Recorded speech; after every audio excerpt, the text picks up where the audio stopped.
Hey people, 5 Aces here. Welcome back to round 2 of GG versus Sir. Right now we're looking at a 1-0 lead for GG. The past game that I casted last week was absolutely stunning. We had back and forth, we had base swaps, we had everything and the kitchen sink thrown at us. And that is what we want as OpenRA viewers, because standard games are for losers. So here we are. Oh yeah, something I wanted to share before the actual game starts, because the early game is usually the quiet part. Today, I swear, I must have uncovered an animal conspiracy.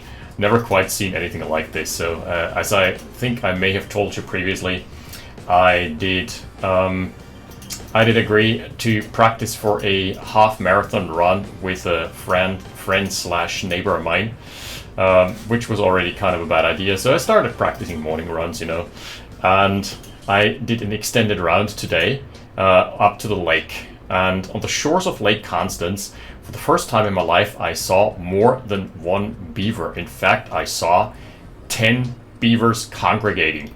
I didn't even know, I don't think they're supposed to be herd animals. I must read up on this. And the way they were moving through the waters, it was very deliberate. It was like they were up to something.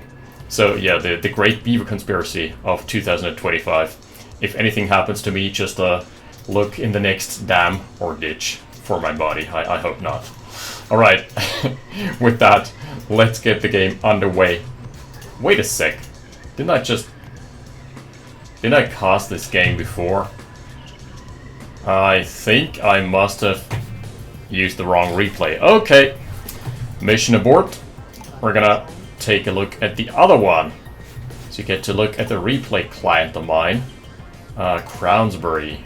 Yep, those were 2 games in Crownsbury, alright. 3 games, in fact.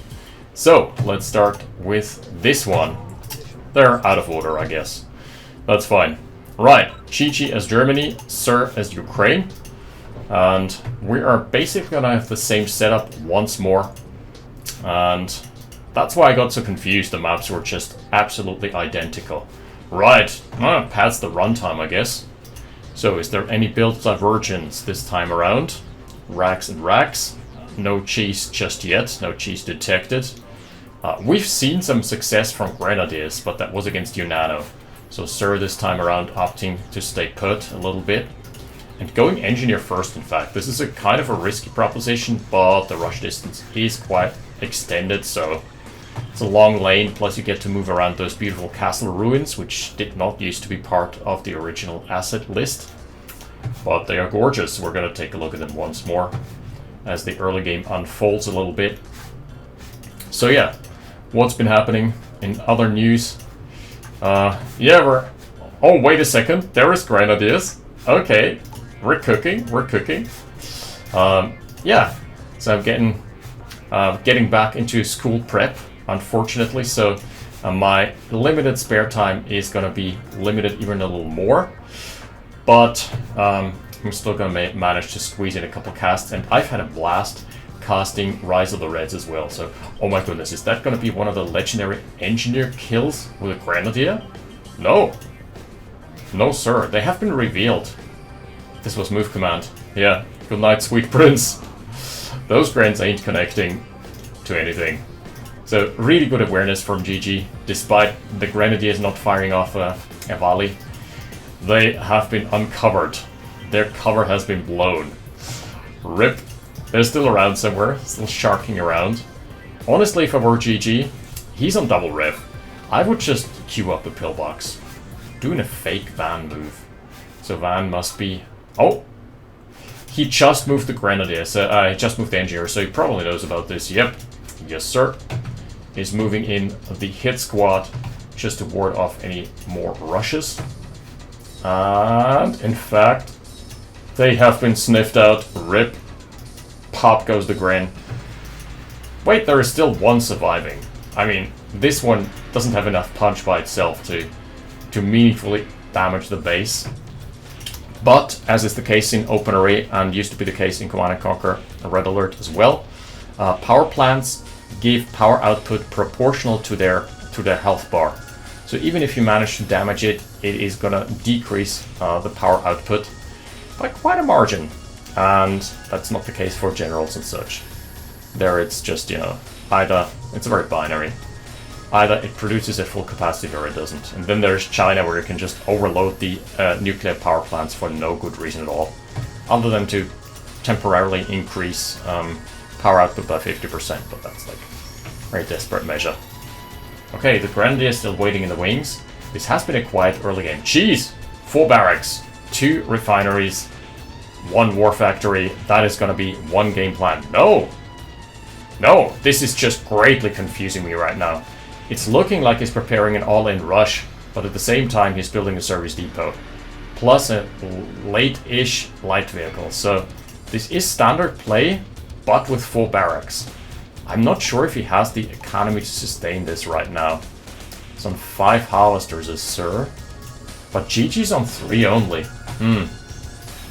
Ah, he's getting his classic light tank combo prepped. The good old combo meal. Light tank plus infantry. Infantry as the side. Light tank, the main dish. Not really. Sir is floating quite a considerable amount. Okay, this is good for GG now, because this blowing up the barrels has kind of clued him into the position of the army. As I'm not getting tired to stress, sound in OpenRA is directional and it is heard from everywhere. So this has been audible to everybody. Ah. The movement has been revealed.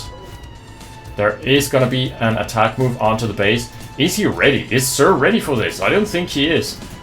That is gonna be the power lines cut. And we're gonna take a look. Oh, he's on low power already. He only had 3 power plants. That is terrible.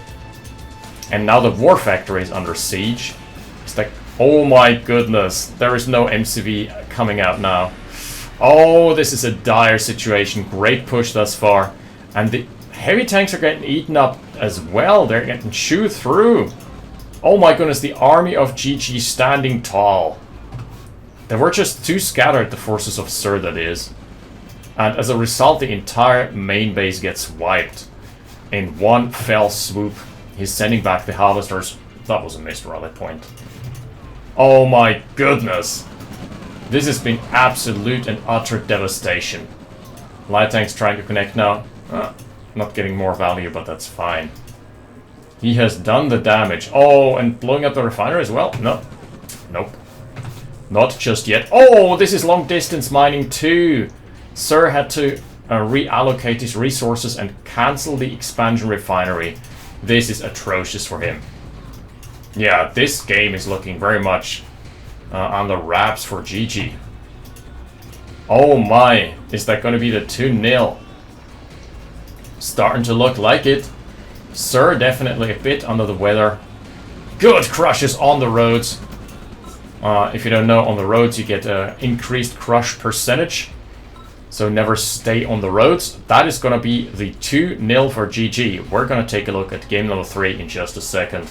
Be right back.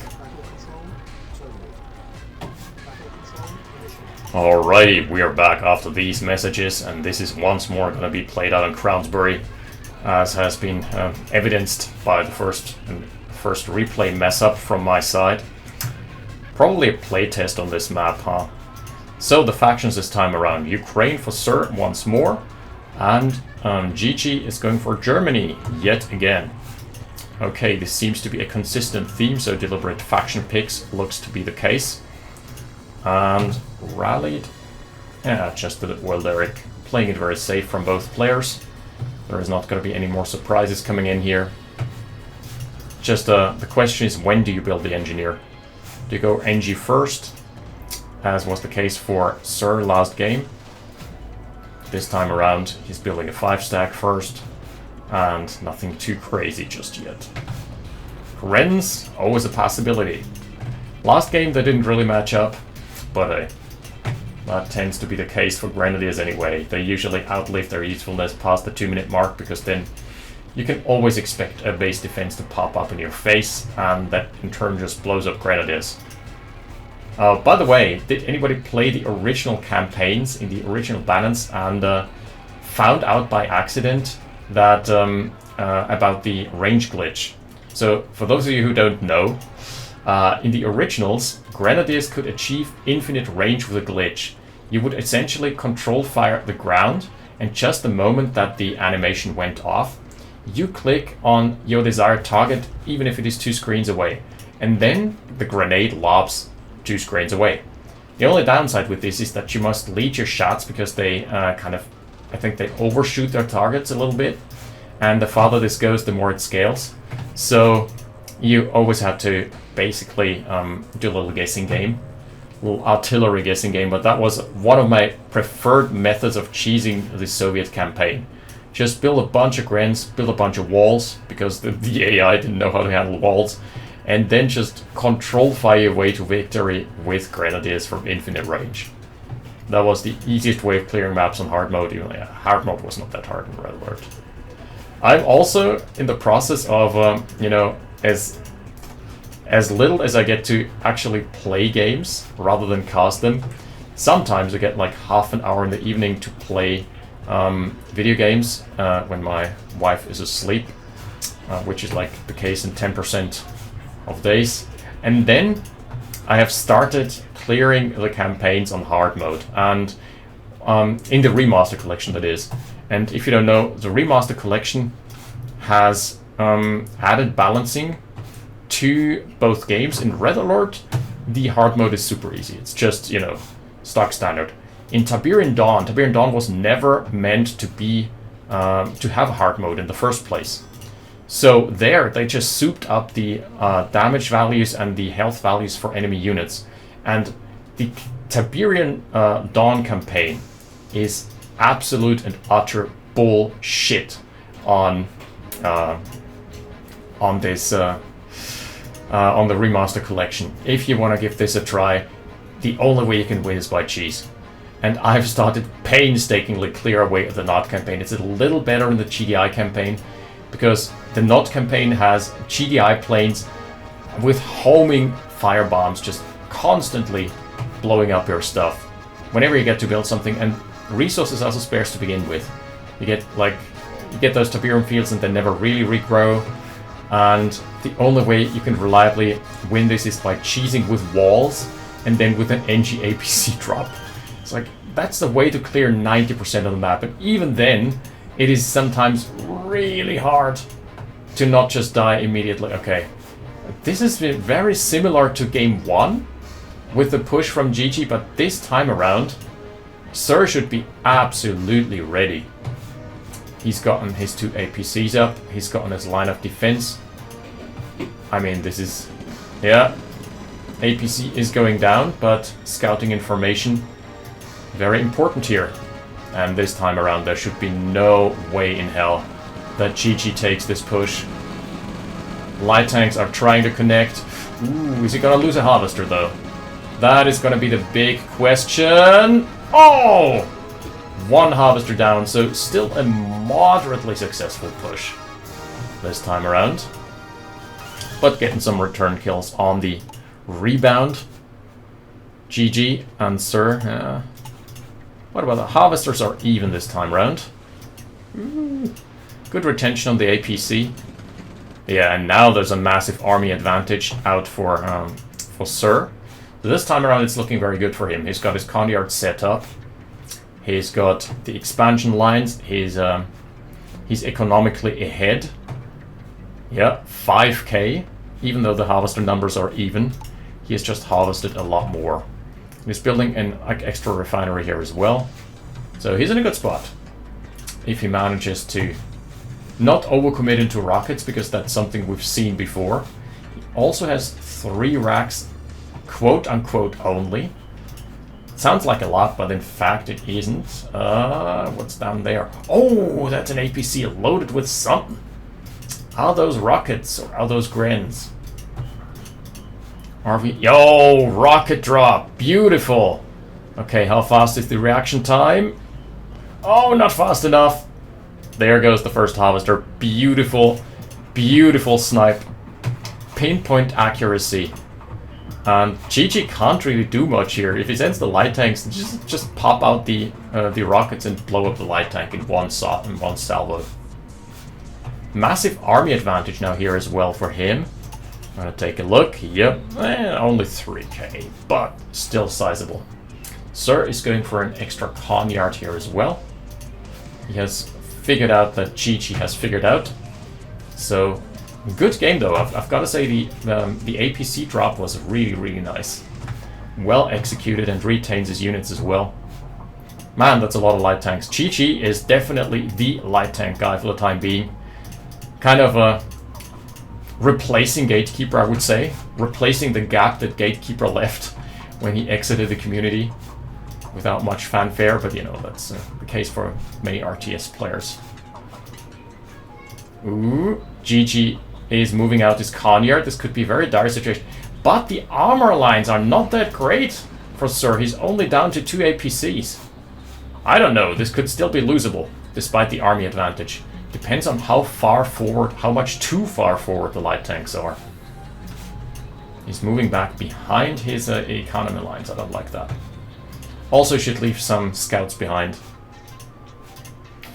You should always keep tabs on your enemy movement. This is basically an all-in move.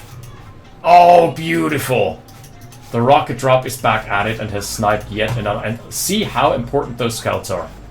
If he manages to hold this push now, he is gonna be in an absolutely golden spot. The light tanks are going in. Oh, good crushes!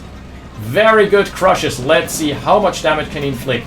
The armor is down, but so far no significant losses for Sir whatsoever. I think he will be able to hold easily. The armor lines still standing strong. On the other side, the rockets have cleared up the expansion lines, or the main base economy rather. And yeah, GG. That is the 2-1. Sir on his way to a redemption arc. Beautifully played, beautifully executed, and commend those heroes. I think they sacked 3 harvesters and 2 refineries. More than that even, considering the veterancy. Yeah, this was a beautiful play start to finish. With that, we're going to wrap things up for this week. We're going to be back next week, and I'm also going to be back with some Rise of the Reds, so keep tabs on that one as well. For now, thank you for watching. We're going to keep tabs on those plays with great interest. I'll see you next time. 5 aces out, and stay safe of any beaver infestations.